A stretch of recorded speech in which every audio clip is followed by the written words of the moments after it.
welfare sector. The fight is about whether he, as a Sikh, is going to be allowed to wear his turban in India. और राहुल गांधी, आज मैं आपको बताना चाहता हूं, आप बार बार आरक्षण की बात करते हैं। कांग्रेस का नेता कौन होगा, ये तो आपके लिए आरक्षित है।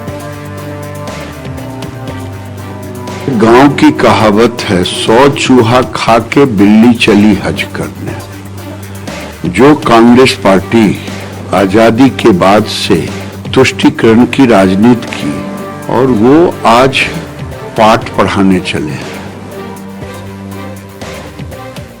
लगातार राहुल गांधी देश की छवि खराब करने की कोशिश कर रहे हैं और देश की छवि खराब करने की कोशिश देशद्रोह जैसी सीमा में ही आता है। एक प्रधानमंत्री के पद पर बैठे हुए व्यक्ति लोगों को कपड़ों से पहचानने की बात करते हैं। हिजाब के खिलाफ आपकी पार्टी आंदोलन चलाती है। जो आज हिजाब के खिलाफ आंदोलन चलाती है वो कल सिखों की पगड़ी पर भी आएगी।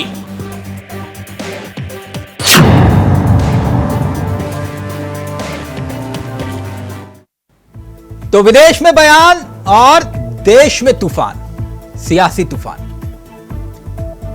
बात अमेरिका में राहुल गांधी के बयानों को लेकर छिड़े सियासी घमासान की है। वैसे तो राहुल गांधी के बयानों को लेकर कल भी बहस हो रही थी और आज भी हो रही है। वॉशिंगटन पहुंचते पहुंचते राहुल गांधी के बयान भी कुछ बदले बदले से हैं।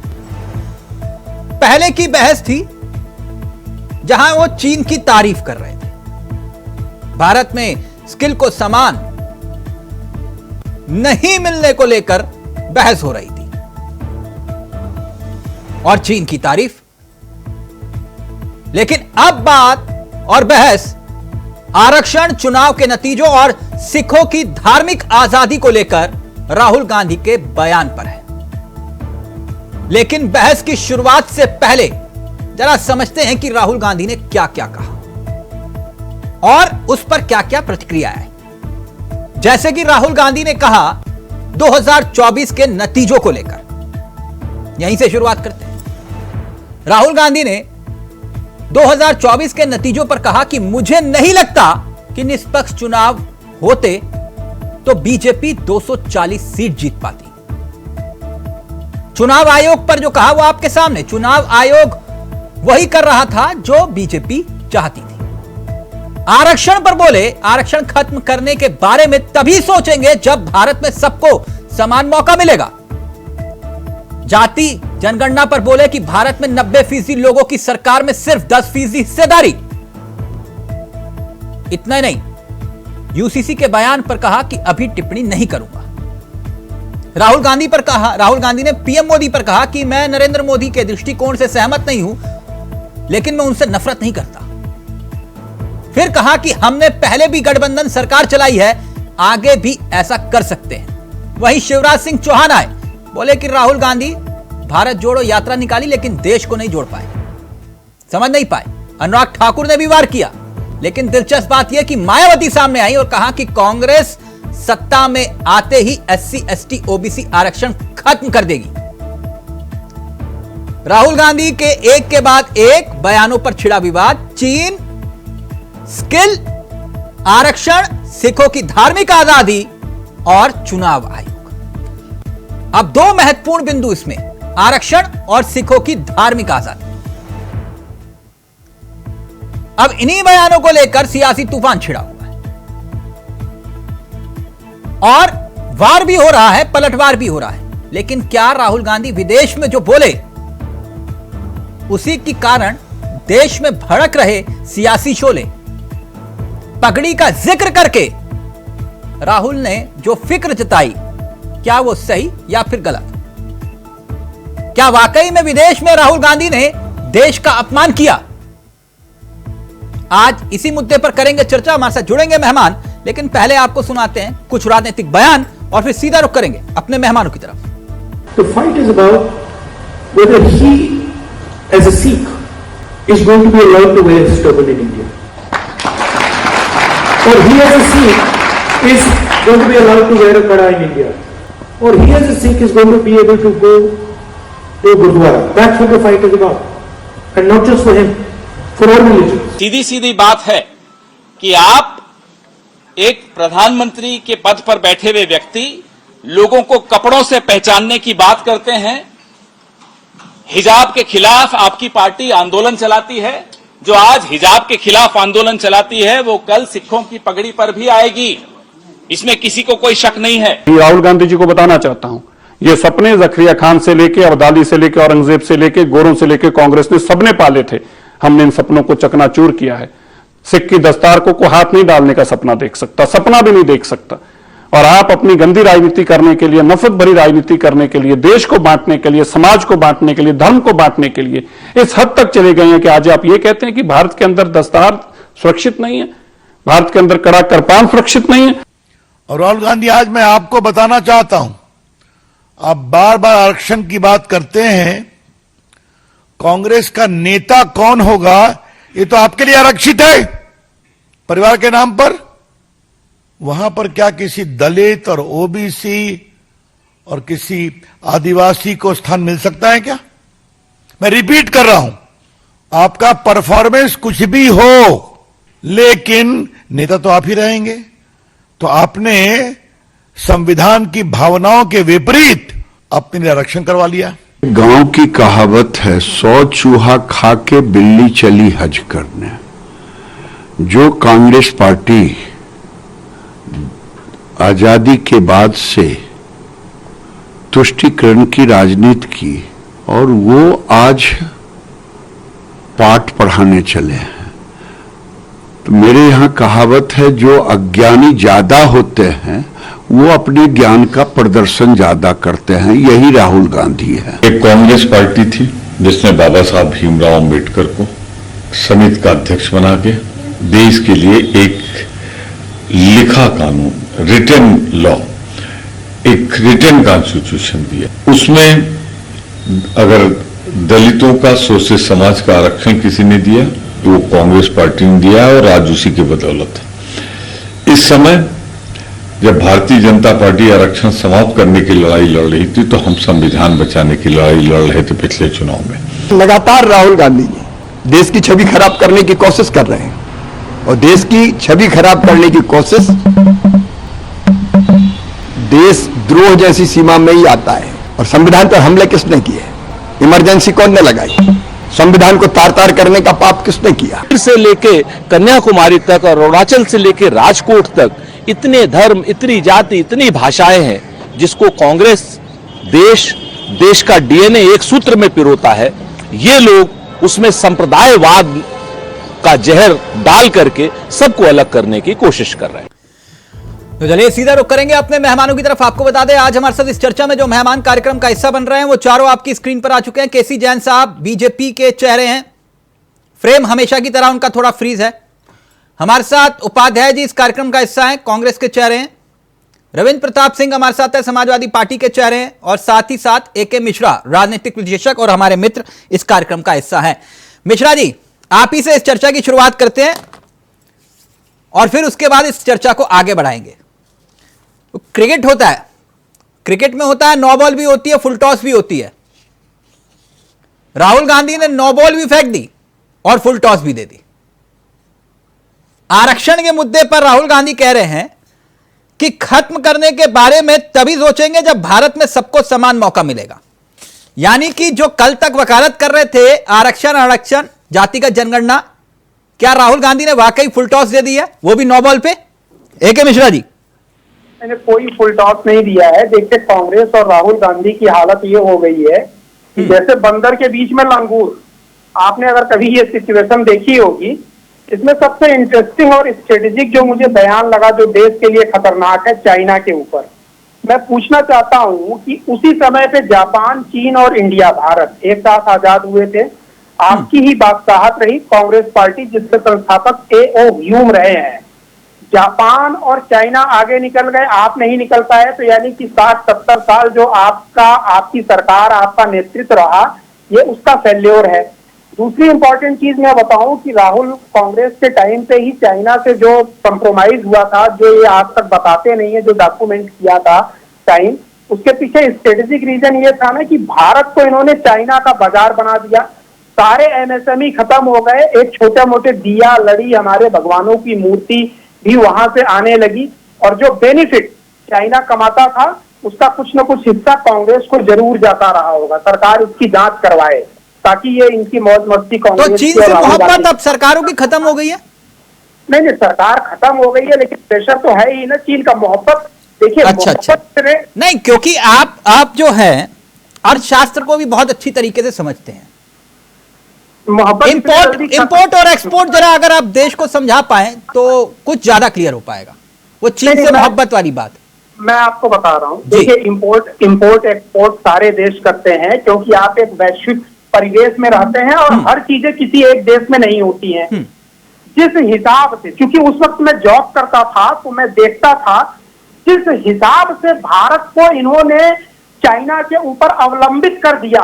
भाई एक छोटी सी लड़ी और मोमबत्ती चाइना से मंगाने की क्या जरूरत है, आप रिस्ट्रिक्ट तो कर सकते थे। दूसरा एक घटना मैं बताता हूं, मैंने पढ़ा था बिजनेस वर्ल्ड, बिजनेस टुडे कहीं पढ़ा नहीं, अभी इंपोर्ट एक्सपोर्ट बहुत रविंद्र प्रताप जी पढ़ाएंगे आपको, क्योंकि वो भी थोड़े बहुत जानकार हैं। एक मिनट, अभी मेरा विषय एक मिनट, वो आरक्षण वाला मसला। मिश्रा जी थोड़ा जल्दी, अभी उपाध्याय जी भी। हाँ, तो आरक्षण वाला जो मसला है, क्या राहुल गांधी ने वाकई फुल टॉस दे दिया है बीजेपी को? मिश्रा जी। नहीं, इन्होंने फुल टॉस बीजेपी को नहीं दिया है आरक्षण वगैरह का। राहुल गांधी के जितने भी स्टेप, जितने भी बयान है, ये नो बॉल पे अपनी पार्टी को ही वो कर रहे हैं। अभी आप देखिए, इन्होंने दिया, मायावती का क्या बयान आ गया, सेल्फ गोल करने में राहुल गांधी बड़े अच्छे फुटबॉल के प्लेयर हैं, सेल्फ गोल करने में बड़े माहिर हैं। उपाध्याय जी सेल्फ गोल है, ए.के. मिश्रा कह रहे हैं सेल्फ गोल है। आरक्षण वाली बात जैसे ही आपने बोली वैसे ही मायावती सामने आ गई। चावला जी नमस्कार, आप सभी पैनलिस्टों को भी नमस्कार जी। देखिए, ये सेल्फ गोल हम लोग नहीं करते हैं। आप बताइए राहुल जी ने क्या गलत बात कही? उन्होंने कहा समानता आने तक, सबको शैक्षिक अवसर की समानता, राजनीतिक अवसर की समानता, नौकरी रोजगार में समानता जब आ जाएगी तो विचार होगा, देखा जाएगा। नहीं विचार होगा, ना, आप बात बदल रहे हैं, मैं पढ़ देता हूं। आरक्षण खत्म करने के बारे में तभी सोचेंगे जब भारत में सबको समान मौका मिलेगा, यानी कि आप आरक्षण खत्म करने के पैरोकार हैं। जी सुनिए क्या चावला जी, पहले समानता को आने दीजिए। ये समानता कैसे आएगी? आरक्षण का लाभ कितने लोगों को मिला, कितना आगे आए? ये जातिगत जनगणना करा नहीं रहे। तो आप आरक्षण खत्म करने के पैरोकार हैं ना? देखिए भाई, पैरोकार मैंने ये नहीं कहा, उन्होंने कहा इस पर विचार होगा कि कितना और देने की जरूरत है, किसको और शामिल करने की जरूरत है। देने की नहीं, वो कह रहे हैं कि खत्म करने के बारे में तभी सोचेंगे जब भारत में सबको समान मौका मिलेगा। वो खत्म करने की बात कर रहे हैं। मालूम है ना, आरक्षण के आ से भी सियासत दौड़ने लगती है। आप तो खुलकर आरक्षण की बात कर रहे हैं। अरे चावला जी, राहुल गांधी जी तो आरक्षण देने वाले हैं, उसके पैरोकार हैं, वो जातिगत जनगणना की मांग इसीलिए कर रहे हैं। ओहो, आप आरक्षण देने वाले हैं? कर्नाटक में है, कर्नाटक में आपने आरक्षण दे दिया। अच्छा चावला जी, ये बताइए 50% की तय की सीमा तोड़ने के लिए राहुल जी जातिगत जनगणना, आप सत्ता में थे तो उसके बिना तो आरक्षण, तो फिर वो कहाँ है वो जातिगत जनगणना के आंकड़े? अब देखिए, राहुल जी उस पर कई बार कह चुके हैं। राहुल जी सत्ता में नहीं थे, कांग्रेस पार्टी थी, 11 में हुई, ठीक है उसको। अच्छा, तो मतलब आप ये कह रहे हैं कि राहुल गांधी के पास कोई अधिकार, कोई पावर नहीं थी उस वक्त? राहुल जी या गांधी नेहरू परिवार 89 के बाद किसी पद पर नहीं रहा है, न उस पर प्रधानमंत्री के पद पर, न मंत्री के पद पर, कहीं नहीं। अच्छा, तो क्या सिर्फ उनके पास वो अधिकार था कि वो एक सरकार का अध्यादेश उठाकर सबके सामने फाड़ सकते थे, इसके अलावा उनके पास कोई अधिकार नहीं था? राहुल जी की देन है कि किसानों के आज जमीन अधिग्रहण में 4 गुना दाम मिल रहे हैं। राहुल जी की देन है कि आज अगर वो कुछ बोलते हैं, ए.के. मिश्रा आप मुस्कुरा क्यों रहे हैं, मैं जान सकता हूँ? ए.के. मिश्रा जी मुस्कुरा रहे हैं, मैं वजह पूछ रहा था। मैंने शुरू में ही बोला था कि बंदरों के बीच में लंगूर वाली हालत है। हमारे कांग्रेस के जो प्रवक्ता है ना, इन लोगों की मजबूरी ये होती है कि राहुल गांधी कुछ भी बयान दे दे, क्योंकि राजनीति से जुड़े हैं, पार्टी से जुड़े हैं, तो हर हाल में फेवर करेंगे। यही बयान जरा अखिलेश यादव से दिलवाइए आरक्षण पे, लालू यादव से जरा दिलवाइए। मायावती सबसे पहले आ गई हैं।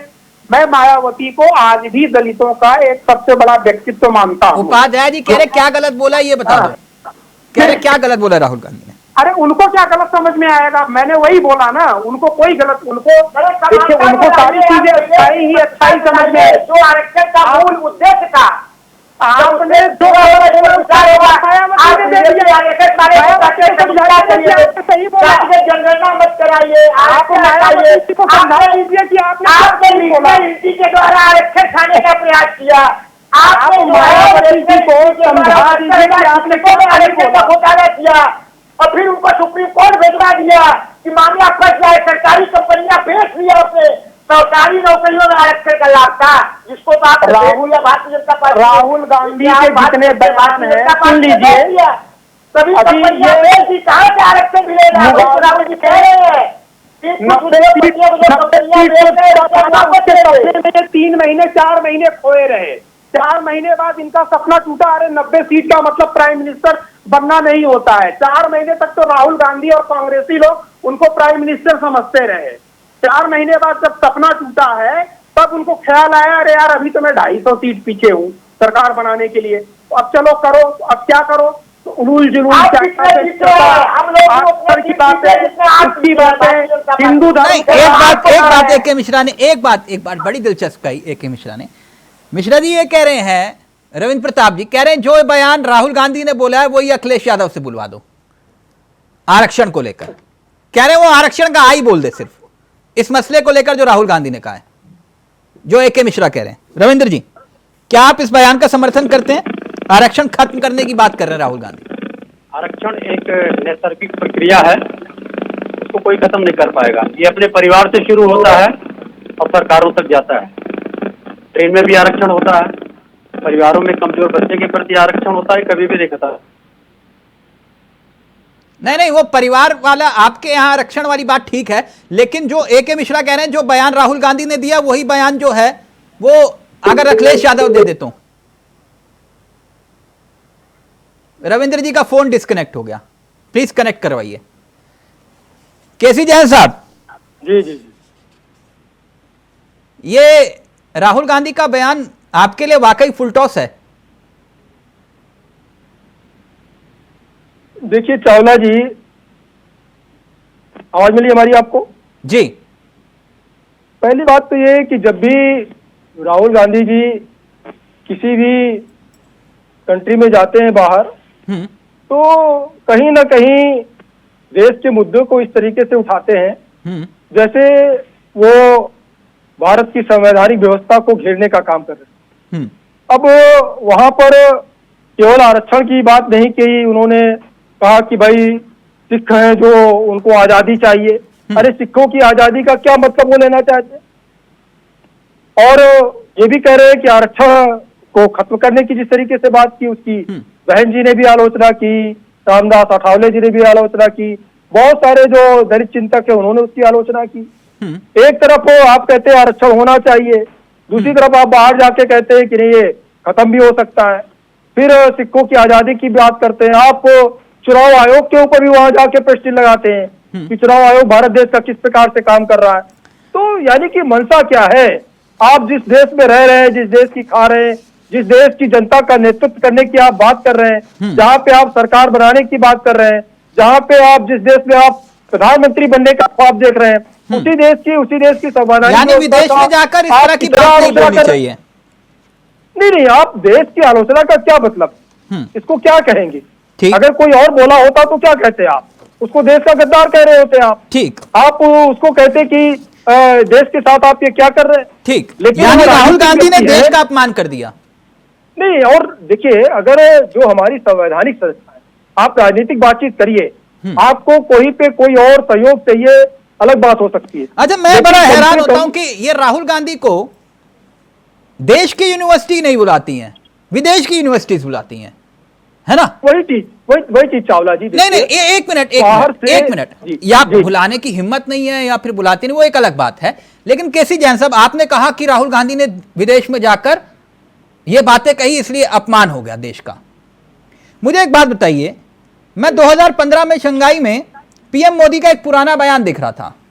देश के माननीय प्रधानमंत्री वहां पर कह रहे थे, पहले आप भारत को लेकर शर्मिंदा थे, पहले आप भारत को लेकर शर्मिंदा थे, लेकिन आज भारत पर आपको गर्व है। पहले शर्मिंदा थे, क्यों? भारत तो वीरों की भूमि रही है ना। देखिए चावला तो जी, ये देश का अपमान नहीं था? नहीं, मुझे पता था कि आप हमारे जवाब पे, या आपने अगर राहुल गांधी जी का मुद्दा रखा है तो आप ये प्रश्न जरूर पूछें, मुझे पता था। लेकिन आप एक चीज जान लीजिए कि जिस प्रकार से वहां पे माननीय नरेंद्र मोदी जी से पत्रकारों ने प्रश्न किए, जिस तरीके से उन्होंने वहां पर ईमानदारी से, केसी जैन साहब, मैं आपसे दूसरा सवाल नहीं पूछूंगा, ईमानदारी से आपने राहुल गांधी का भाषण देखा जो उन्होंने दिया? ईमानदारी से, दिल पे हाथ कर रखे, पूरा भाषण देखा? देखिए, पूरा भाषण आपने नहीं देखा, जो नहीं देखा ना, मैं देख रहा हूँ। मतलब जितना कट के आया क्लिप उतना ही देख पाए आप? जो क्लिपें आ रही है वो मैं देख रहा हूँ, और आप भी उसी पर चर्चा भी कर रहे हैं। नहीं, मैंने देखा और सुना, मैं तभी कह रहा हूं आपसे। नहीं, आप ये कह रहे हैं कि आपने सिर्फ वही क्लिप जो व्हाट्सएप पर चल रही है आपने वही देखी। अभी मैं उस पर भी आता हूं। एक मिनट, आपको मौका, पूरा मौका आपको। दिन में कई सारी डिबेट भी उस पर देखी है, जो राहुल गांधी के बयानों पे चर्चा हो रही है, हाँ। वो भी मैं देख रहा हूँ, सबके ट्वीट आ रहे हैं वो भी मैं देख रहा हूँ। और आपने जब सूचना दी कि डिबेट पे बैठना है तो मैंने कई सारी चीजें खंगाली भी। हाँ। लेकिन आप एक चीज जान लीजिए, जैन साहब, आपने वो वाला बयान सुना था, देश के प्रधानमंत्री ने सिंगोल में कहा था कि एक समय ऐसा था जब लोगों को लगता था कि पिछले जन्म में उन्होंने क्या पाप किया कि भारत में पैदा हुए। तो ये देश का मान बढ़ रहा था? नहीं, आप जो है, देखिए, जो देश की तस्वीर थी, जो देश की सच्चाई थी, क्या जिस प्रकार से मोटा अनाज तक नहीं मिल पाता था, लाल रंग का कंट्रोल का गेहूं किस प्रकार से लोग खाते थे, आज ये तो सोने की चिड़िया रही ना, रही ना। हाँ। लेकिन जो हमारी स्थिति थी, अच्छा, हमारा देश गुलाम भी तो रहा, इसको क्यों स्वीकार करते हैं? तो हमारा देश आजाद भी लगा, यहाँ पे आपातकाल भी लगा, उसको क्यों स्वीकार करते हैं? हमारा देश आजाद भी तो हुआ, आजाद हुआ। आजादी के बाद में भी यहाँ पे क्रांतिकारी पत्रकारों को, यहाँ पे विपक्ष के नेताओं को, यहाँ पे संघ के लोगों को, तो यानी आप ये मानते हैं कि एक, मैं पढ़ रहा हूँ, प्रधानमंत्री ने शंघाई ऐसा आपातकाल, ऐसा आपातकाल 2015 में एक ऐसा वक्त था जब लोगों को लगता था। आप नाराज क्यों हो रहे हैं जैन साहब? मैं तो वही पढ़ रहा हूं जो देश के प्रधानमंत्री ने कहा। अरे मैं जवाब भी तो दे रहा हूं। आप एक बार सुन लीजिए ना। आपको लगता है कि पिछले जन्म में कोई पाप किया होगा कि आप भारत में पैदा हुए? नहीं, जो आपातकाल लगा वो जरूरी था क्या? आपातकाल की वजह से ये बयान दिया था उन्होंने, केवल सत्ता लोलुपता में लगा ना।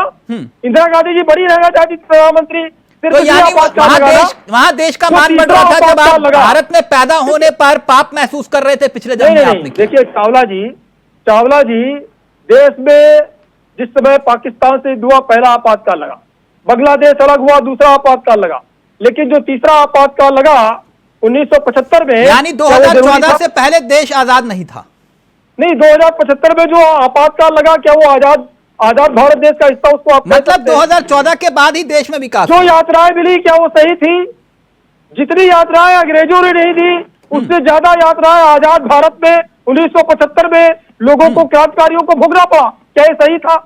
सिर्फ सत्ता लोलुपता में कांग्रेस ने किया। ठीक, उपाध्याय जल्दी से आपको नरेंद्र जी को पूरा मौका दूंगा। ये बात केसी जैन साहब ने बिल्कुल सही कही कि भाई आज पीड़ा हो रही है सिखों को लेकर। जब 84 में कत्लेआम किया था तब बड़ा पेड़ गिरता है तो धरती कांपती है, कुछ ऐसा ही कहा था ना राजीव गांधी जी ने। चावला जी, जब इनके प्रधानमंत्री मोदी जी को कोई मीडिया में, सोशल मीडिया में कह देता है तो पुलिस पहुंच जाती है गिरफ्तार करने के लिए, समझ रहे हैं? गोधरा कांड को भले भूल जा रहे हैं। आप बताइए, जब वहां पर किसान बिल को लेकर, कानून को लेकर वहां पर किसान बैठे हुए थे, तो इन्होंने कहा ये आतंकवादी के आधार पर धार्मिक प्रतीक पहनने पर डर लगता है, यही कह रहे हैं राहुल गांधी। कहां पर और कैसे? केसी जैन को साथ दीजिए, जब किसी देश का प्रधानमंत्री कपड़े से पहचाने की बात करेगा तो डर तो लगेगा ही, किसी को डर लगेगा। आप पगड़ी के आधार पर ही कुछ किसानों वहाँ पे जो बैठे थे, देश को उनको खालिस्तानी कह रहे हैं, आतंकवादी कह रहे हैं, ये पगड़ी का अपमान नहीं है। जो आज आपको सिखों की याद आ रही है, सिखों की आजादी की बात कर रहे हैं, कौन सी आजादी की बात कर रहे हैं? सिखों को कहां पे कौन सी फाउंडेशन से, जो आम आदमी को नहीं है, सिखों के ऊपर कौन से फाउंडेशन लगाए गए? इंदिरा गांधी जी की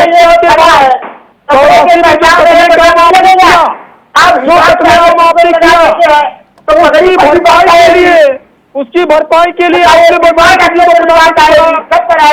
आपकी मजबूरी थी, आपकी मजबूरी थी मनमोहन सिंह जी को प्रधानमंत्री बनाना। केवल सिखों को खुश करने के लिए आपने प्रधानमंत्री बनाया मनमोहन सिंह जी को, और कोई कारण नहीं था मनमोहन सिंह जी को प्रधानमंत्री बनाने का।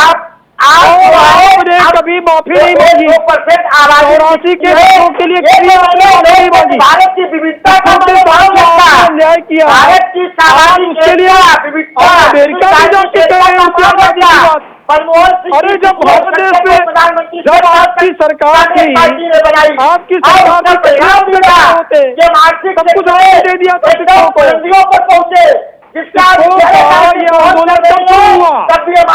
खालिस्तान की मांग उन्होंने कब से की? क्यों शुरू की खालिस्तान की मांग? किसकी देन थी खालिस्तान की मांग करना? ये कांग्रेस की देन थी ना, कि सिखों को खालिस्तान की मांग करनी पड़ी। क्यों करनी पड़ी? आप आजादी की मांग कर रहे हैं, एक तरफ 84 में आप कत्लेआम कराते हैं, राहुल गांधी की मंशा क्या है? अरे उपाध्याय एक मिनट रविंद्र जी एक मिनट राहुल गांधी जी की मंशा क्या है? एक मिनट उपाध्याय जी जैन साहब, एक मिनट। रविंद्र जी, जो बात AK मिश्रा कह रहे कि जो बात राहुल गांधी ने आरक्षण को लेकर कही, अखिलेश यादव वही बात हुबहू कह दें, बात खत्म। आरक्षण एक नैसर्गिक प्रवृत्ति है, मैंने कहा था, वो कभी भी नहीं खत्म हो सकती। वो अपने घर से शुरू होती है और सरकारों तक जाती है।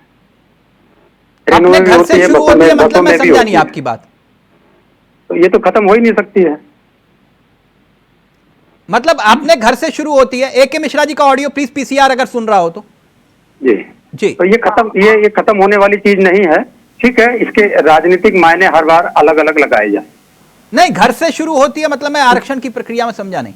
जैसे हमारे घर में 4 बच्चे हैं, जो कमजोर बच्चा होगा उसको हम सुविधाएं ज्यादा देंगे, वो आरक्षित है।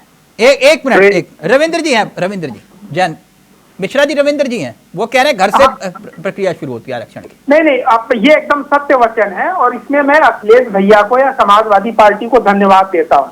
कम से कम वो दो मुंह वाली बात नहीं करते हैं। 100 से ज्यादा उम्मीदवार और राजनीतिक पोस्ट, चेयरमैन, मंत्री, ये सब उनके परिवार के रहते थे, रिजर्व, ये मान के आप चलिए। तो सही बोला, अगर समाजवादी पार्टी के बारे में कोई बोल रहा है कि आरक्षण घर से शुरू होता है और समाज और सरकार के ऊपर तक जाता है, तो ये सही बात है। तभी तो मैं कांग्रेस को बोल रहा हूं। एक मिनट, रविंद्र जी ने किसी वजह से बोला होगा। एक मिनट रविंद्र जी, बात पूरी करिए। वो संकुचित सोच का नतीजा है। वो एक इंजेक्शन लगाया जाता है वायरस का, वो लगा हुआ है। अब आते हैं आरक्षण में, जो घर में सबसे कमजोर है को वो मिश्रा जी भी सुरक्षा देते होंगे, हम भी सुरक्षा देते हैं, आप भी देते होंगे। आपके घर में जो सबसे कमजोर बच्चा होगा, जब ट्रेन में चलते हैं तो वहां भी आरक्षण दिया जाता है, जब खेल में आते हैं तो वहां भी आरक्षण दिया जाता है, जब सरकारों में हम MP MLA बनते हैं तो वहां भी आरक्षण दिया जाता है, और टिकट देते हैं तब भी वहां भी आरक्षण दिया जाता है। जी, जब टिकट बांटते हैं वहां भी आरक्षण दिया जाता है। वहां भी आरक्षण सरकार ने कर रखा है, 34 सीटें आरक्षण। तो आरक्षण जो है एक नैसर्गिक प्रक्रिया है, वो कभी भी नहीं खत्म होगी। अब रही बात कि राहुल गांधी जी जो वहां पर गए हुए हैं, आप समर्थन करते हैं राहुल गांधी के बयान का? हाँ, उन्होंने ऐसा कोई भी बात नहीं कहा हुआ है जो इंटरनेशनल कम्युनिटी नहीं जानती है। इन्हीं बातों के आधार पर, यानी आप मानते हैं कि आरक्षण को खत्म कर देना चाहिए? आरक्षण खत्म हो ही नहीं सकता, मैंने आपको पहले कह दिया। आप तो राहुल गांधी फिर क्या कह रहे हैं? अब राहुल गांधी ने आरक्षण खत्म करने की बात कही नहीं है। बात यह है कि आप उसको आधा गिलास पानी भरा, आधा गिलास खाली वाली बात है। मैं पूरा भर दीजिए। आरक्षण खत्म करने के बारे में तभी सोचेंगे जब भारत में सबको समान मौका मिलेगा। कंडीशनल ना, कंडीशनल मतलब उन्होंने ये कहा कि तब सोचेंगे, तो जब भारत में समानता आने दीजिए ना। समानता तो अभी जब अमेरिका में नहीं आ पाई। आप समर्थन करते हैं राहुल गांधी के इस बयान का? बिल्कुल नहीं करते हैं। आरक्षण का समर्थन किसी हिसाब से नहीं करते। जो आरक्षण खत्म करने का समर्थन किसी हिसाब से नहीं करते हैं। और लेकिन राहुल गांधी जी का बयान, आप एक बार उनसे जरूर इंटरव्यू लीजिए, पूछिए क्या आपने आरक्षण खत्म करने के लिए बयान दिया था। और नेता ने बीजेपी के दिया होता तब तो अखिलेश यादव जी तो खूब बोलते। लेकिन अखिलेश यादव अब बोलने को तैयार नहीं आके आरक्षण को लेकर, जो राहुल गांधी ने कहा। आपको लगता है उन्होंने गलत बोल दिया या भारतीय भावनाओं जनता में पार्टी बहकर ने बोल बोला दिया? था, मनमोहन वैद्य जी ने, मैं बता रहा हूँ, संघ के मनमोहन वैद्य जी ने बोला था, हम लोगों ने उसको किनारे कर दिया कि ऐसे आदमी को महत्व क्या देना, आरक्षण खत्म करने की बात कहा था। उससे पहले आरक्षण खत्म करने के बाद में जो संघ प्रमुख है मोहन भागवत जी, उन्होंने ही बोला था, तब भी हम लोगों ने बहुत तवज्जो नहीं दिया कि ऐसे आदमी के खिलाफ बोल के आप करेंगे क्या? नहीं तो रही आरक्षण की बात, आरक्षण को लेकर जो राहुल गांधी कह रहे हैं, आप कह रहे हो कि आप उसका समर्थन नहीं करते बयान का, तो राहुल गांधी ने गलत कहा आपको लगता है? नहीं, अगर आप मुझसे कहलाना चाहेंगे तब भी नहीं कहेंगे। वो राहुल गांधी जी क्लियर करें, और अगर उनको आरक्षण खत्म करना होता तो जातिगत जनगणना की बात नहीं करते, और जिसकी जितने हिस्सेदारी उसकी उतनी भागीदारी, ये मंचों से नहीं बोलते। तो जो व्यक्ति ये मंच से बोल चुका है, भारत में भी बोला है, बाहर भी बोला है, उन्हीं की दादी ये कहती थी कि ना जात पर ना बात पर, इंदिरा जी की बात पर मोहर लगेगी हाथ पर जी। और वही जो मंडल कमीशन का विरोध कर रहे थे जी, वो भी तो है ना सच। हाँ, जो मंडल कमीशन का विरोध कर रहे थे सरकार में बैठे हुए हैं। नहीं तो कौन? और अच्छा, तो राजीव गांधी ने समर्थन किया था, लागू किसने किया? फाइनेंशियल रूप मंडल कमीशन। नहीं, मैं आपसे पूछ रहा हूँ, राजीव गांधी ने, मैं आपकी तरह इतना जानकार नहीं हूँ, थोड़ा बहुत समझना चाह रहा हूँ आपसे। मंडल कमीशन जब बीजेपी के हमारे प्रधानमंत्री लेके आए वीपी सिंह साहब। नहीं, वीपी सिंह लेकर आए तो तब राजीव गांधी ने समर्थन किया था, मैंने आपसे सिर्फ ये पूछा। राहुल गांधी मत बोलिए क्योंकि पर्सनल होगा वहां, जहां पे समर्थन राजीव गांधी ने पूछा सर, देश के पूर्व प्रधानमंत्री राजीव गांधी, माननीय राजीव गांधी समर्थन कर रहे थे तब। नहीं तो राहुल गांधी जी के, सॉरी, राजीव गांधी जी के टाइम में लागू कहाँ हुआ सर? विश्वनाथ प्रताप जी के टाइम में लागू हुआ। सर आप मुझे घुमा रहे हैं, मैंने आपसे सिर्फ इतना पूछा कि क्या राजीव गांधी मंडल कमीशन का समर्थन कर रहे थे? जब मंडल कमीशन हम लेके आए, लागू किए, तो कांग्रेस ने हमारा विरोध नहीं किया, इसका उत्तर ये है। अच्छा तो राजीव गांधी ने कोई विरोध नहीं किया था मंडल कमीशन का? तब राहुल गांधी जी थे, सॉरी, राजीव गांधी ने कोई विरोध नहीं किया था मंडल कमीशन का? सर जब हमने लागू किया 1990 में, तब मिश्रा जी एक्ट करना चाह रहे हैं। मिश्रा जी आज रविंद्र जी है ना, घुमा रहे हैं आज मामला जो है राहुल गांधी ने ऐसे घेर पे अटका दिया कि ना इधर ना उधर। नहीं, राहुल गांधी वाकई में खुद कंफ्यूज हैं और अपने बयानों से अपने समर्थकों, अपने पार्टी के नेताओं, देश को, पूरी दुनिया को गुमराह करते रहते हैं। आपने एक चीज बड़ा बढ़िया बोला था, इंडिया में यूनिवर्सिटीज उनको नहीं बुलाती हैं। अरे साहब, यूनिवर्सिटी तो छोड़ो, एक प्राइमरी स्कूल भी अगर राहुल गांधी को बुला ले भाषण देने के लिए ना, तो उस दिन से मैं डिबेट छोड़ दूंगा। अगर वहाँ का प्रिंसिपल जानकार होगा, बुद्धिजीवी होगा, तो वो नहीं बुलाएगा। अरे वो सरकार उसके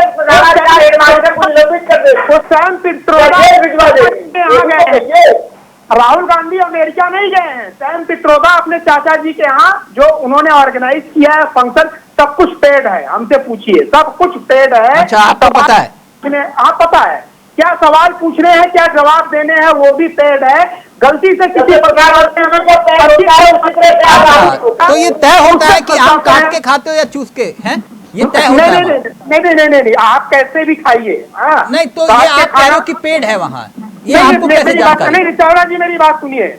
आपने जो एक शब्द, एक लाइन बोला ना, काट के खाते हैं या चूस के खाते हैं, आपको नहीं पता होगा। आप किसी खाना के विशेषज्ञ या आयुर्वेद को बुलाइएगा, किसी फल को काट के खाने और चूस के खाने में उसके गुण, मेरी दिलचस्पी नहीं है मिश्रा जी, ये सर एक मिनट प्लीज, उपाध्याय जी इसका उत्तर दीजिए। जो बात ए.के. मिश्रा कह रहे हैं कि राहुल गांधी को चीन पसंद क्यों है, राहुल गांधी जब भी विदेश जाते हैं तो चीन की प्रशंसा क्यों करते हैं, इसका उत्तर चाह रहे हैं मिश्रा जी। बताइए जो चीन की प्रशंसा उनके मैन्युफैक्चरिंग क्षेत्र में जो उपलब्धि प्राप्त की है उस संदर्भ में किया, तो उसी तरह हम लोगों को भी मैन्युफैक्चरिंग में उन्नति करनी चाहिए। हम तो असेंबल करते हैं सामान ला कर, और यहाँ पर कंपनियों को बेचते चले जा रहे हैं, हमारा उससे रोजगार भी खत्म हो रहा है। तो और उसके बाद राहुल जी ने झूला नहीं झुलाया था, राहुल जी ने तो विरोध किया था जब चीन की सेना भारत में घुसी थी, और हमारे प्रधानमंत्री करेंगे कि कोई नहीं घुसा।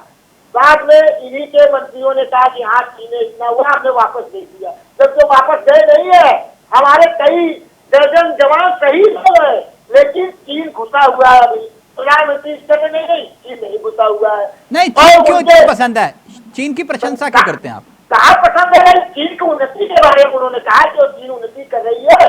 इधर 11 साल से है, भारत उन्नति नहीं कर रहा, भारत विकास नहीं कर रहा।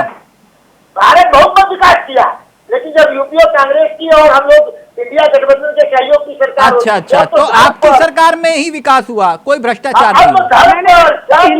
हमारे सरकार में आरक्षण का परीक्षण हुआ, परमाणु परीक्षण हुआ, हमारे यहाँ सभी मिसाइलों का परीक्षण प्रारंभ हुआ, हमने हरित क्रांति लाई, खाद्यान्न के क्षेत्र में आत्मनिर्भर नहीं, हमने निर्यात करने लगे। ये सब क्या है भैया? विकास ही है ना। हमने जो शिक्षा के क्षेत्र में, साक्षरता के क्षेत्र में हम गरीबी रेखा से बाहर 30 करोड़ लोगों को निकाला, ये है उसको और अंदर धकेल दिया।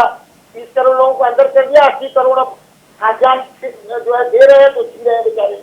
और हमारी सरकार में कहीं थोड़ी होती थी कि कोई अपने अस्पताल का पैसा देने के लिए अपने बच्चे को बेच रहा है। अभी उत्तर प्रदेश में जो है कुशीनगर की घटना आप देखे होंगे, कितनी दर्दनाक भयानक है कि हमारा एक व्यक्ति बेचारा 4000 रुपया देने के लिए अपने बच्चे को बेच रहा है। ये सब कभी होता था?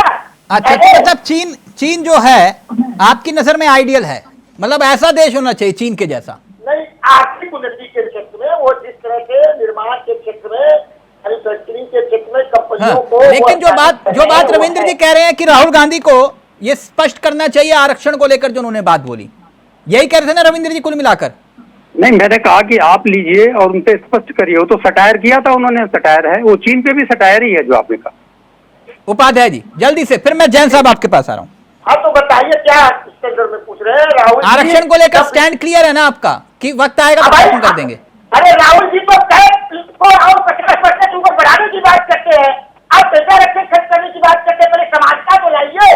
11 साल में आप सामाजिक असमानता को बढ़ा दिया, गरीबी अमीरी की दूरी, गरीबी और अमीर के बीच की दूरी को जो जातिगत जनगणना के आंकड़े कर्नाटक वाला मामला है वो थोड़ा सा अगर क्लियर कर पाए, क्योंकि आप तो आरक्षण के पैरोकार है ना, इसलिए पूछ रहा हूँ। देखिए, प्रदेश की सरकारें जातिगत जनगणना नहीं कराती। सर सर्वे करवाती है। उपाध्याय जी मुझे भी मत पढ़ाइए, इतना तो मुझे भी जानकारी है।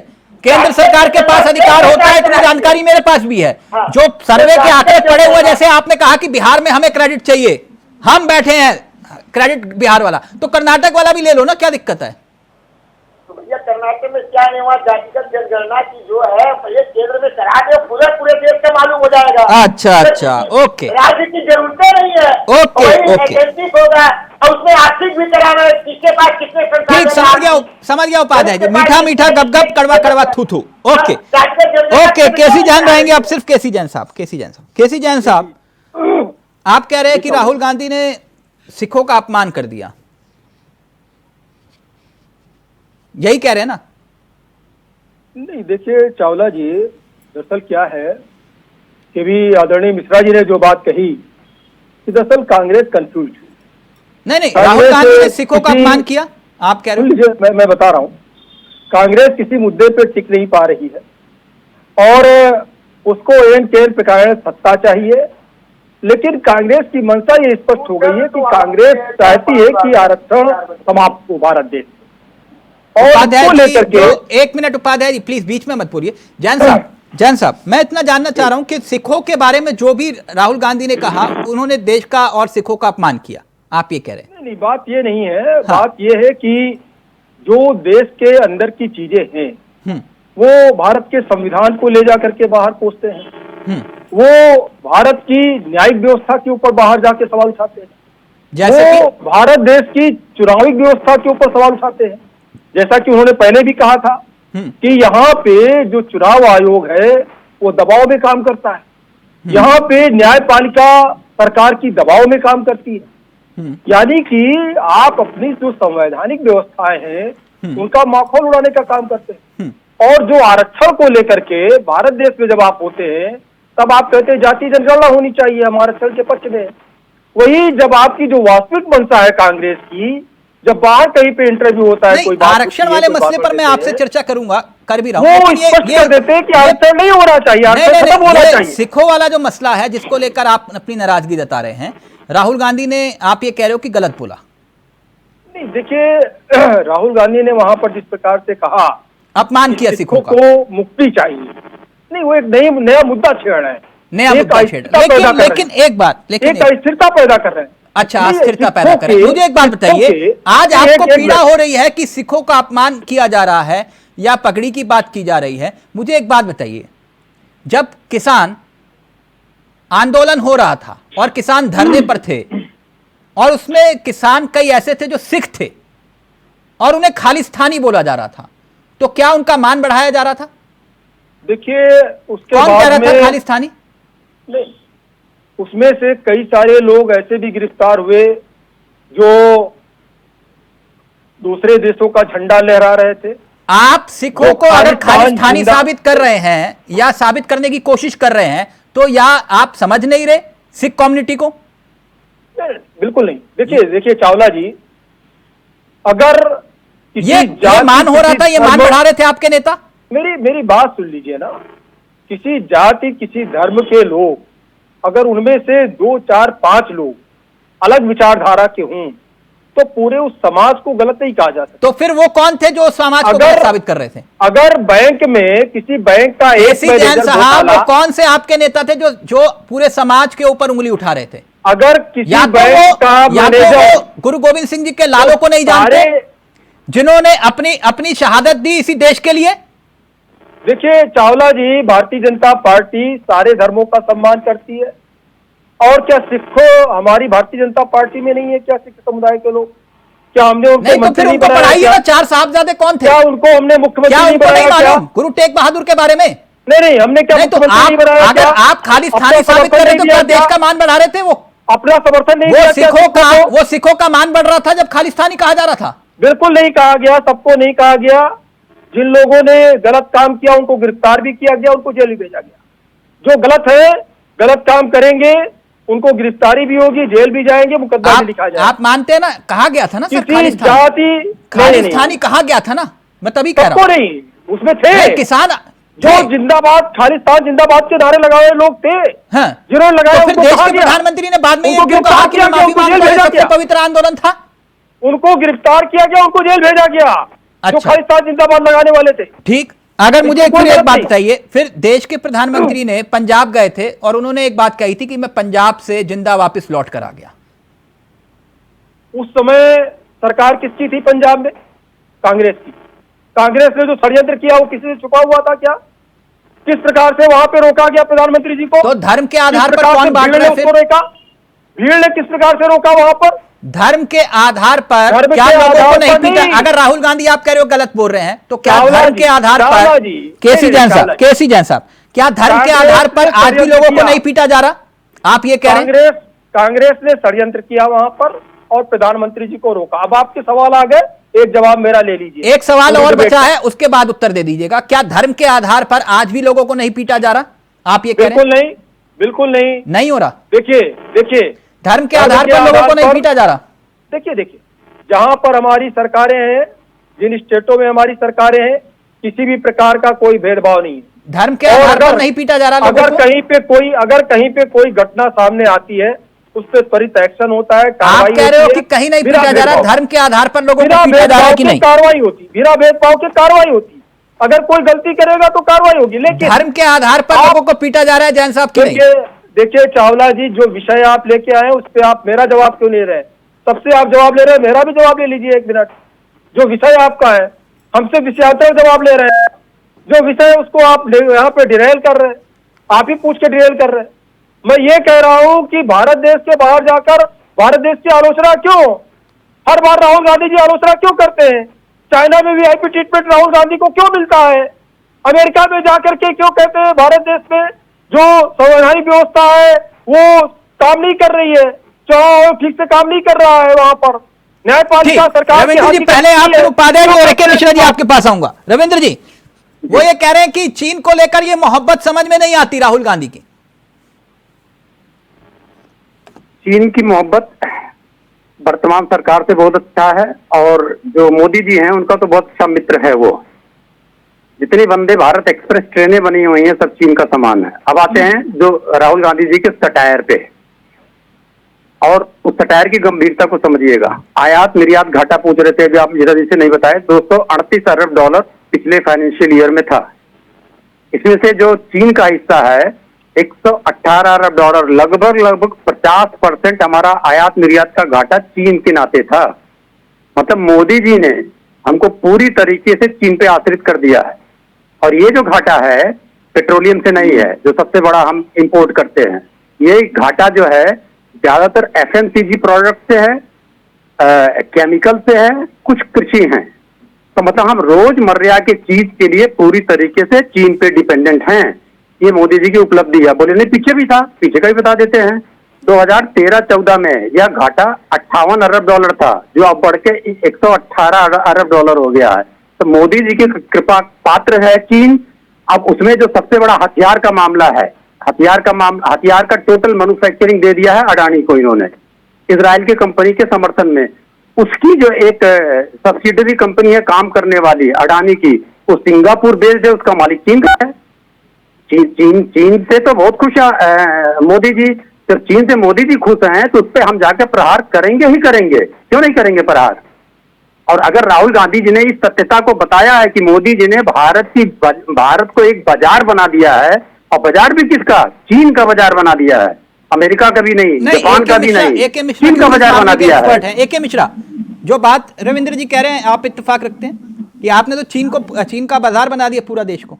ये मिस रिप्रेजेंटेशन है। देखिए बिजनेस में होता क्या है, इंपोर्ट एक्सपोर्ट आप रोक नहीं सकते हो। ये भारत की बात नहीं, वही तो आंकड़े बता रहे रविंद्र जी। अरे तो सुनिए ना, अगर आपकी इकोनॉमी कांग्रेस के टाइम पे 1.5 ट्रिलियन की थी, आज 3 ट्रिलियन की हो गई है, तो हर चीज बढ़ेगी कि नहीं बढ़ेगी? आपको रॉ मटेरियल भी चाहिए। 70 साल में ये लोग रॉ मटेरियल तक बहुत सिंपल चीजें नहीं बना make in India, skill India, ये अरे मेक इन इंडिया का क्या आप बोल रहे हैं कि आपको बेनिफिट नहीं मिला है? मेक इन इंडिया का बेनिफिट देखिए, जो छोटे वेंडर हैं उनको कितना मिला हुआ है। नहीं, चीन वाला जो आंकड़ा अभी रविंद्र जी दे रहे थे वो गलत है क्या? नहीं, बिल्कुल गलत नहीं है वो।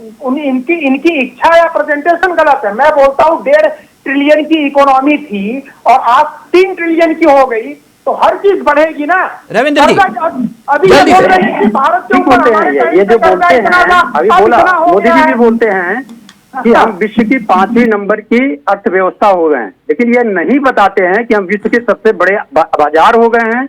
जो हमारी प्रति व्यक्ति आय है उसमें हम 169वें नंबर पे पहुंच गए हैं, और जो प्रति व्यक्ति जीडीपी है वो 136 नंबर है हमारा। अब मुझे बोलने दीजिए। टोटल इकोनॉमी तो बढ़ गई, लेकिन पर कैपिटा जो रिसोर्सेज थे वो घट गए पूरी तरीके से।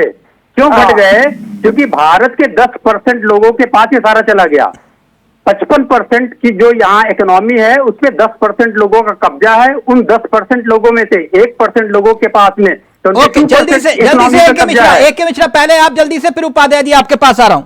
एके मिश्रा पहले आप अपनी बात रखिए। इससे जरा पूछ दीजिए, ये पर कैपिटा जीडीपी की बात कर रहे हैं, सिक्के के दूसरे पहलू को देखिए। पर कैपिटा डेप्थ सबसे ज्यादा कहाँ है? अमेरिका में है, यूके में है। अगर आप डेप्थ की बात करते हैं तो चाइना का डेप्थ उसके जीडीपी से 250% जाता था। आज जापान का देख लीजिए, आप अमेरिका का देख लीजिए।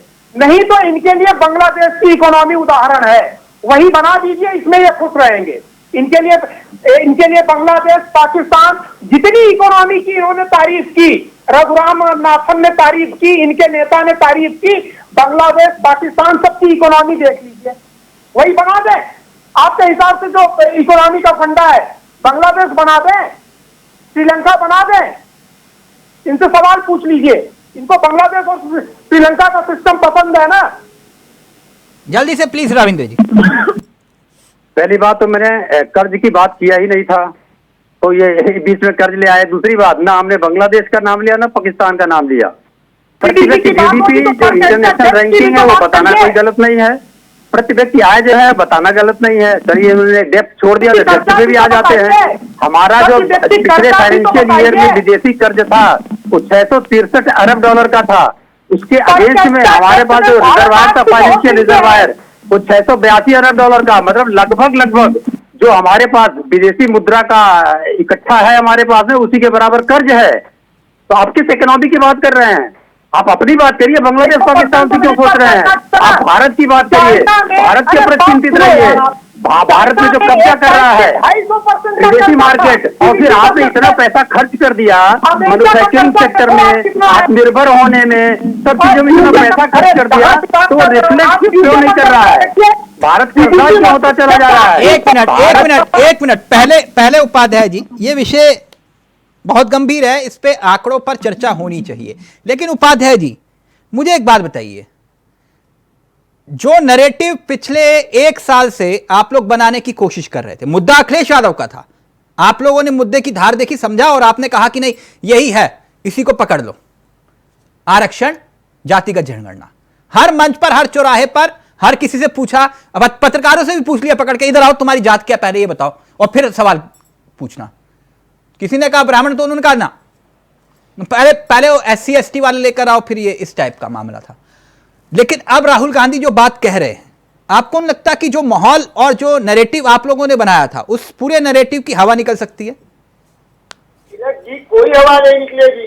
लोग सोचेंगे कि राहुल जी समानता की बात करते हैं, निष्पक्षता की बात करते हैं, 50% टैक्स को बाहर ले जाने की बात करते हैं, और उन्होंने कहा कि दलित के में 5 पैसे पहुंच, आदिवासियों को पहुंच रहे हैं 1 रुपए में, 100 रुपए में, और पिछड़ों को 10 रुपए पहुंच रहे हैं। ये तो भागीदारी की बात उन्होंने कर रही है।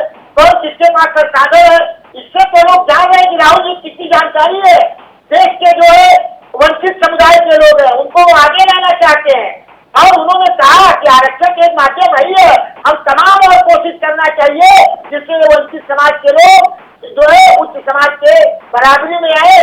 तो उद्योगपतियों को 10 खास लोगों को हम संरक्षण दे रहे हैं, जिसमें माझी पूरी फूट जैसे लोग शामिल है, कुछ जैसे लोग, ऐसे लोगों छोड़कर हमको गरीबों, आदिवासियों, पिछड़ों को आवंटन करना चाहिए, उसकी व्यवस्था करना चाहिए कि उनका भी आर्थिक संसाधन पर हक बढ़े। बताइए, उनके बात से तो नहीं, अगर लालू जी और अखिलेश जी नाराज हो जाए इस बयान को सुन के, तो देखिए क्यों नाराज हो रहा है कि रविंद्र जी नाराज हुए हैं क्या? तो वही तो अखिलेश जी के नहीं, रविंद्र जी तो नाराज, तो उन्होंने अपनी नाराजगी इशारों में जता दी आपके सामने। नहीं, उन्होंने कहा है कि वो सही बात है। नहीं, उन्होंने ये नहीं कहा ये सही बात है, आप बोल दीजिए अगर वो कह रहे हैं तो मैं अभी भी आपके सामने। रविंद्र जी आपने कहा ये सही बात है, मैंने ये कहा कि राहुल गांधी जी ने जो भी कहा है उस सटायर में कहा है, चाहे चीन की बात कही गई हो, चाहे आरक्षण पे गई हो, सटायर है। तो एक कुछ कहना चाह रहे हैं, फिर फाइनल कमेंट लूंगा मैं आपका। आरक्षण के मुद्दे पर क्या फंस गई बीजेपी, कांग्रेस राहुल गांधी के बयान से? AK मिश्रा जल्दी से। तेरा गर्क हो गया, कांग्रेस के मित्र को बोलिए, कांग्रेस की कोर कमेटी में जनसंख्या के हिसाब से 70-80% SC ST OBC आदिवासी हैं, तो कोर कमेटी में 80% राहुल गांधी पहले दे दे, चैरिटी बिगिंस फ्रॉम होम। अरे तिवारी सचिवों की नियुक्ति की है तो हटा दे,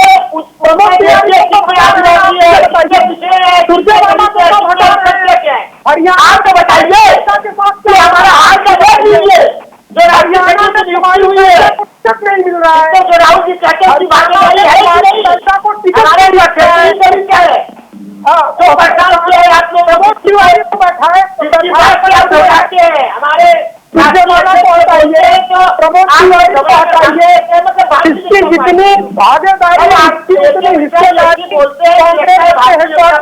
भागीदारी आप कहना पड़ता है। अब हम लोगों को तो 2-2 प्रवक्ताओं से जो है भेजना पड़ता है। खड़गे जी को बना दिए होते हैं, खड़गे जी को क्यों नहीं बनाया? आरक्षण भारतीय जनता पार्टी के प्रवक्ता है, खड़गे जी को LOP क्यों नहीं बनाया? विपक्ष का नेता क्यों नहीं खड़गे जी को बनाया? भैया वो LOP किसको बने? वो राष्ट्रीय अध्यक्ष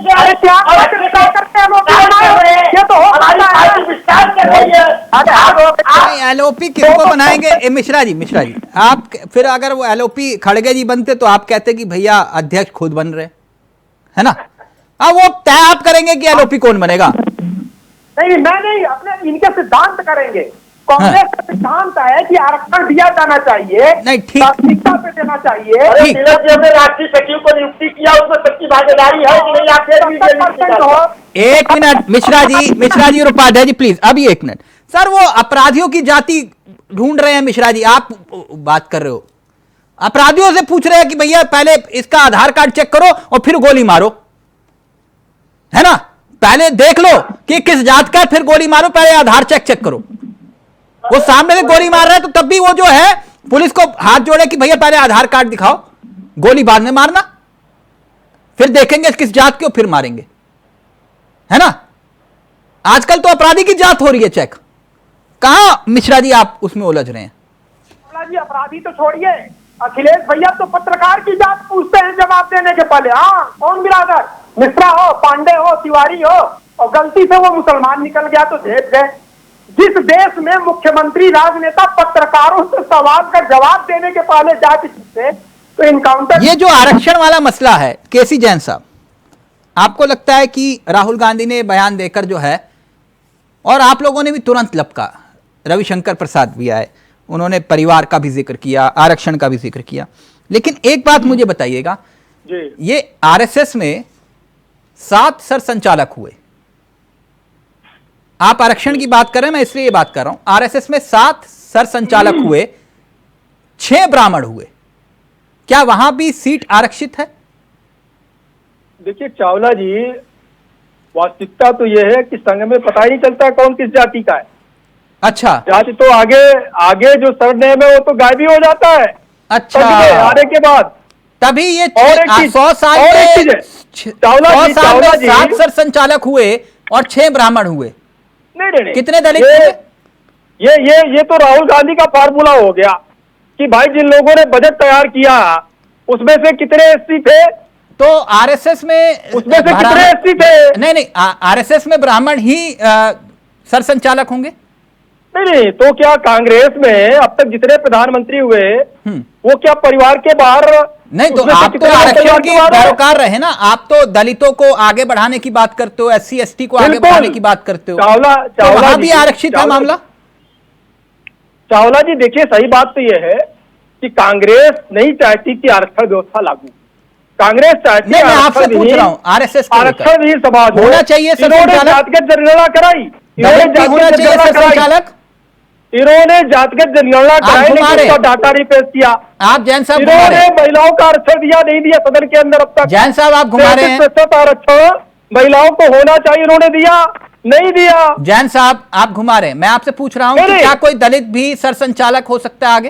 कांग्रेस में कितने दलित प्रधानमंत्री हुए अब तक? होना चाहिए। कितने प्रधानमंत्री हुए? आरएसएस को लेकर आप हिचकिचा क्यों रहे हैं? नहीं, कोई हिचकिचाहट नहीं है। संघ में बोलिए ना, होना चाहिए कि नहीं?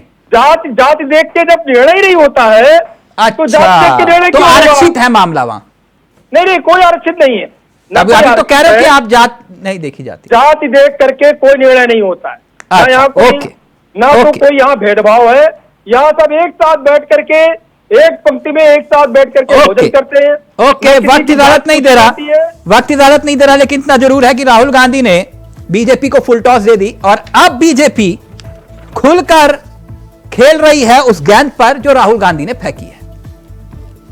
ग्राउंड के चारों दिशाओं में फुल टॉस की एक खासियत होती है, जहां चाहे वहां मार सकते हो, जहां चाहे। और राहुल गांधी ने क्या जो फुल टॉस दी है, राहुल गांधी के फुल टॉस पर बीजेपी बाउंड्री के बाहर गेंद को पहुंचाएगी, अब देखना ये बाकी है। थैंक यू सो मच, बहुत बहुत शुक्रिया AK मिश्रा आपका भी, रविंद्र जी आपका भी, उपाध्याय जी और जैन साहब आपका भी। फिलहाल मुझे दीजिए इजाजत, नमस्कार, जय हिंद, जय भारत।